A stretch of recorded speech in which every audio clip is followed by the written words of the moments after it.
Opening ಸೀನೇ ಇಷ್ಟು rich ಆಗಿದೆ, ಇನ್ full film ಯಾವ ರೀತಿ ಇದೆಯೋ ನೋಡೋಣ. ಕೆಮ್ಮಿದ್ರೆ ಬಿದ್ದೋಗೋ ಮನೆ, ಉಫ್ ಅಂದ್ರೆ ಅಲ್ಲಾಡೋ ಗೋಡೆಗಳು, ಇಂಥ ಅಪಾರ್ಟ್ಮೆಂಟ್ಗಳಲ್ಲಿ ನನ್ನ ಲೈಫೇ ಫ್ಲ್ಯಾಟಾಗಿ ಮಲ್ಕೊಂಬಿಟ್ಟೈತೆ.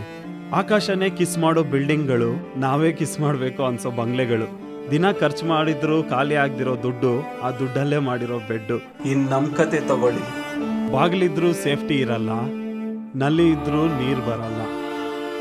ನನ್ನ ಹಳೇ ಜನ್ಮದ ಪಾಪ ಈ ಜನ್ಮದಲ್ಲಿ ರಿವರ್ಸ್ ಹೊಡಿತೈತೆ ಅನ್ಸುತ್ತೆ. ನೋಡೋಣ ಇನ್ನು ಏನೇನಿದೆಯೋ.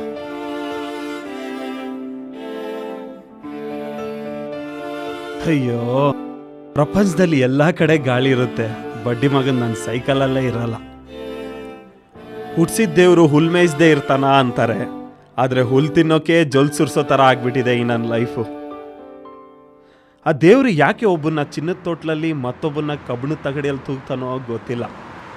ದೇವ್ರ ಮುಂದೆ ಎಲ್ಲರೂ ಒಂದೇ ಅಂತಾರೆ, ಓಕೆ, ಆದರೆ ಶ್ರೀಮಂತರ ಮುಂದೆ ನಾವೇ ಹಿಂದೆ. ಯಾಕೆ? ಆ ಗರ್ಭದಲ್ಲಿ ಹುಟ್ಟಿರುವ ಆ ಗರ್ಭ ಶ್ರೀಮಂತರು ಬೈಕು ಕಾರುಗಳಲ್ಲಿ ಪಯಣ, ಈ ಗರ್ಭದಲ್ಲಿ ಹುಟ್ಟಿರುವ ಒಡಕಾಲು ಬಡಪಾಯಿ ಸೈಕಲ್ ತಳ್ಳೋದ್ರಲ್ಲೇ ಜೀವನ. ನನಗೂ ಕಾರಲ್ಲಿ ಓಡಾಡೋಕೆ ಆಸೆ, ಏನು ಮಾಡಲಿ, ಆ ದೇವರು ನನ್ನ ದರಿದ್ರ ಹಣೆ ಮೇಲೆ ಆ ಕಾರಿನ ಟೈರ್ಗಳು ಪ್ರಿಂಟೇ ಹಾಕಿಲ್ಲ.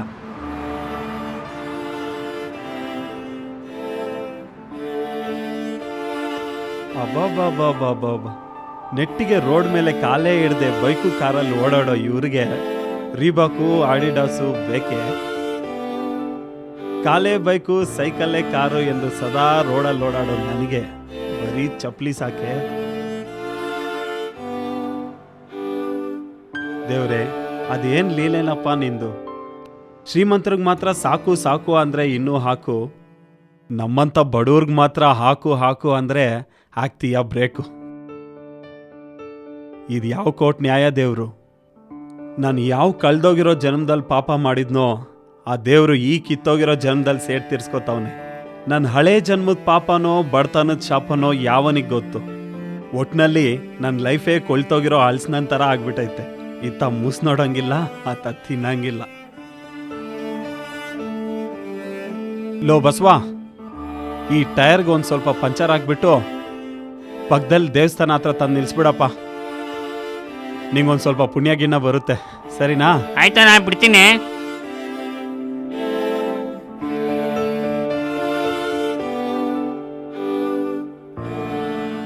ಅಲ್ಲೇ ನೋಡು, ನೀನ್ ಮಾತ್ರ ಎಷ್ಟು ದೊಡ್ಡದಾಗಿ ಮನೆ ಕಟ್ಸ್ಕೊಂಡು ಸೆಟ್ಲ್ ಆಗ್ಬಿಟ್ಟಿದೀಯಾ, ನನ್ನನ್ನು ಮಾತ್ರ ಬೀದಿಗೆ ಬಿಸಾಕ್ಬಿಟ್ಟಿದೀಯಾ. ಒಂದು ನಿಮಿಷ ಬರ್ತೀನಿರು.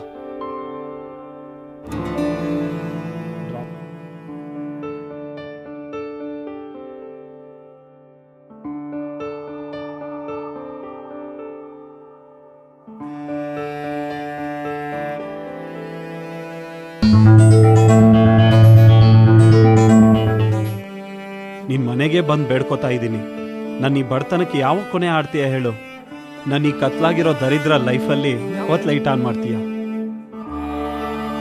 ತೂತಾಗಿರೋ ಕನಸು, ಕೊಳ್ತೋಗಿರೋ ಕಷ್ಟ, ಮರ್ತೋಗಿರೋ ನಗು, ಮುರಿದೋಗಿರೋ ಆಸೆಗಳನ್ನ ಯಾವತ್ತು ಸರಿ ಮಾಡ್ತೀಯ? ನೀನೆಲ್ಲಿ ಬಾಯ್ ಬಿಡ್ತೀಯಾ? ಭಕ್ತರೆಲ್ಲಿ ಟ್ಯಾಕ್ಸ್ ಹಾಕ್ತಾರೋ ಅಂತ ಯಾವಾಗಲೂ ಬಾಯ್ ಮುಚ್ಕೊಂಡೇ ಇರ್ತೀಯ. ಕಷ್ಟಗಳೇ ಕಾಣದೆ ಜನರ ಗುಂಪಲ್ಲಿ ನನ್ನ ಹಾಕ್ತೀಯಾ ಅಂದ್ಕೊಂಡಿದ್ದೆ, ಆದರೆ ಸುಖನೇ ನೋಡ್ದಿರೋ ಲಿಸ್ಟಲ್ಲಿ ನಾನು ಸೇರಿಸ್ಬಿಟ್ಟಿದೀಯಲ್ಲ ಬಾಸ್. ಅಲೆಮಾರಿಪುರದಲ್ಲಿ ಆಸ್ತಿ ಇಲ್ಲದೆ, ಬಿಕಾರಿಪುರದಲ್ಲಿ ಬೀದಿ ಕಾಣ್ದೆ, ದಿನ ರಾತ್ರಿ ಕನ್ಸುಗಳು ಮೂಟೆ ಕಟ್ಕೊಂಡು ಅದೇ ಮೂಟೆನ ಜೀವನ ಅನ್ನೋ ಬಂಡಿಲ್ ಹಾಕೊಂಡು ರೋಡ್ ಓಡಾಡೋ ನನಗೆ ಕಡೆಗೂ ಮುಕ್ತಿ ಸಿಗೋ ಡೌಟೆ. ಈ ಬಡಪಾಯಿ ಜೀವಕ್ಕೆ ನೀನು ಯಾಕೆ ಈ ರೀತಿ ಕಷ್ಟ ಕೊಟ್ಟು ಮೋಸ ಮಾಡ್ತಿದೀಯ ಹೇಳು? ಹೊರ್ಗಿನ ಪ್ರಪಂಚ ತುಂಬಾ ರಿಚ್ ಆಗಿದೆ.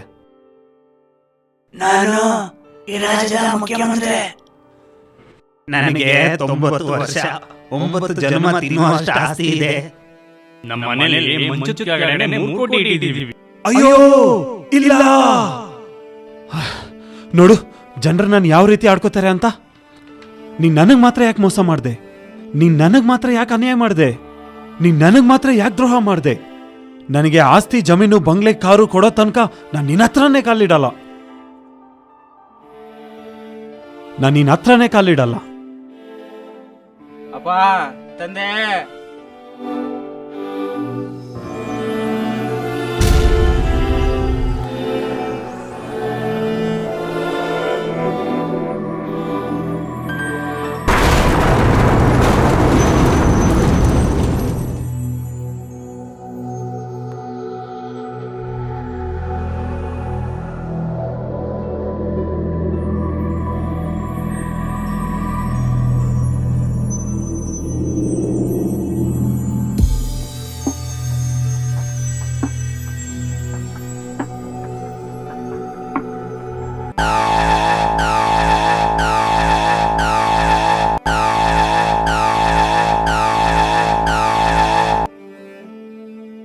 ನಾನು ನಿನ್ನ ಹತ್ರನೇ ಕಾಲಿಡಲ್ಲ.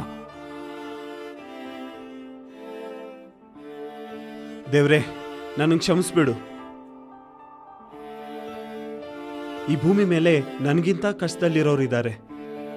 ಹಾಕೊಳ್ಳೋಕೆ ಚಪ್ಪಲಿ ಕೊಟ್ಟಿದೀಯಾ, ಓಡಾಡೋಕೆ ಸೈಕಲ್ ಕೊಟ್ಟಿದೀಯಾ, ಉಟ್ಕೊಳ್ಳೋಕೆ ಬಟ್ಟೆ ಕೊಟ್ಟಿದೀಯಾ. ಹಾಂ, ಇಷ್ಟಕ್ಕೆಲ್ಲ ನಾನೇ ನಿಂಗೆ ಥ್ಯಾಂಕ್ಸ್ ಹೇಳಬೇಕು. ಮಾಲೀಕನನ್ನು ಕೊಂದು ಮಂಚದ ಕೆಳಗಿದ್ದ 3 ಕೋಟಿ ಲೂಟಿ.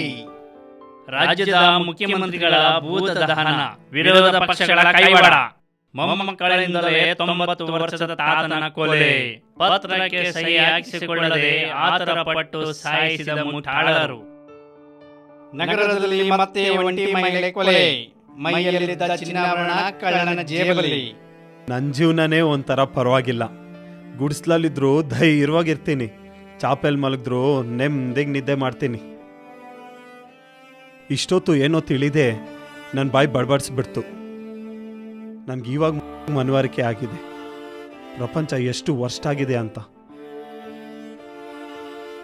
ನಿಮ್ಮ ಬೆಲೆ ಬಾಳೋ ಆಶೀರ್ವಾದನ ನನ್ನ ಉಸಿರಿರೋವರೆಗೂ ಮರೆಯಲ್ಲ.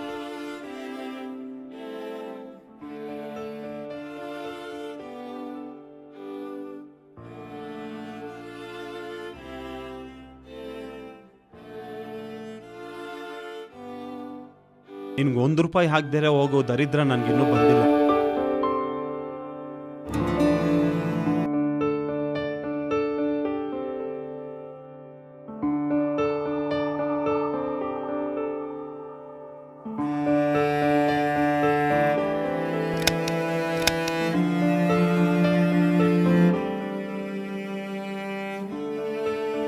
ಕೆಲವರು ಕಾಸಿದ್ರು ಅರ್ಧೋಗಿರೋದು ಹಾಕೋತಾರೆ. Amazing. ಕೆಲವರು ಕಾಸಿಲ್ಲ ಅಂದ್ರು ಅರ್ಧೋಗಿರೋದು ಹಾಕೋತಾರೆ. ಮಧ್ಯೆ ನಾನೇ ಪರವಾಗಿಲ್ಲ, ನೀಟಾಗಿ ಮಾನ ಮುಚ್ಕೊಂಡಿದ್ದೀನಿ. Thank you god.